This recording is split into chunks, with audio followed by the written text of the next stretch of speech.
Mindset parents adalah bila anak tak sihat, antibiotik adalah penyelamat. Tetapi budak tu dapat antibiotik, tiap bulan dapat antibiotik, and then bulan depan sakit lagi ya? Sebab immune system tu dah down. Apa kebaikan Nextbio dan kenapa kita perlu ambil? Kalau ikutkan untuk Nextbio dia ada prebiotik, probiotik dan postbiotik. Okay? Tapi kalau ikutkan sebelum ni kita dah biasa dengan pre dengan pro. Tapi postbiotik kita jarang dengar kan. Tapi in BE kita nampak Nextbio keluar dengan 3 komponen ni lah. Okay. And then saya sendiri sebelum saya kenal Nextbio, saya dah try pun probiotik. Maksudnya kita dah beli pun probiotik sebab kita tahu dia punya kebaikan lah untuk diri. Tetapi kita beli dengan hanya sekadar ia suplemen yang bagus. Tapi in Nextbio, in BE, Nextbio keluar dengan complete filing about that probiotic. Maksudnya kita faham kenapa kita perlunya prebiotik, kenapa kita perlunya probiotik, and kenapa kita perlu postbiotik, which is sebenarnya kita nak dapatkan postbiotik tu. Jadi dalam praktis saya sepanjang praktis especially dekat private, kita tengok antibiotik sangat mudah dapat.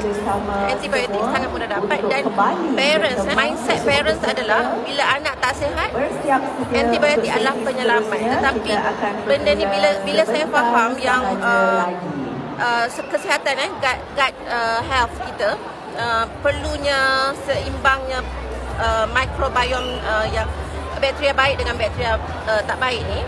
Jadi kita faham bila kita dah dapat antibiotik dan automatically bakteria baik tu akan rendah dan bila microbiome tu tak seimbang dan menyebabkan mudah lagi dapat bakteria jahat yang akan naik tinggi kan.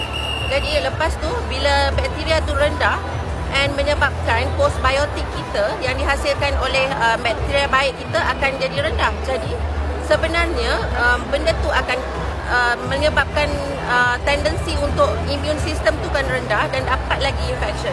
So apa yang saya nampak pesakit saya, bila once budak tu dapat antibiotik, macam setiap bulan dapat antibiotik, dia akan chain tu dia tak berhenti tau. Dia cycle tu bulan ni dapat and then bulan depan sakit lagi. Sakit lagi maksudnya sebab immune system tu dah down disebabkan oleh antibiotik tadi. So salah faham macam ni kita nak betulkan yang antibiotik tak semua orang perlu. Dan kalau kita dapat antibiotik unnecessarily, dia akan menyebabkan immune system akan lagi rendah dan anak tu akan jadi lagi tendensi untuk dapat jangkitan kuman lain.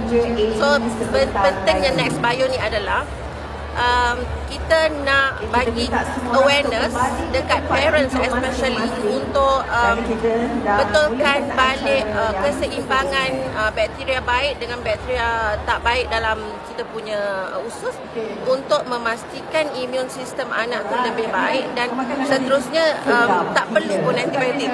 Macam itulah. Okay.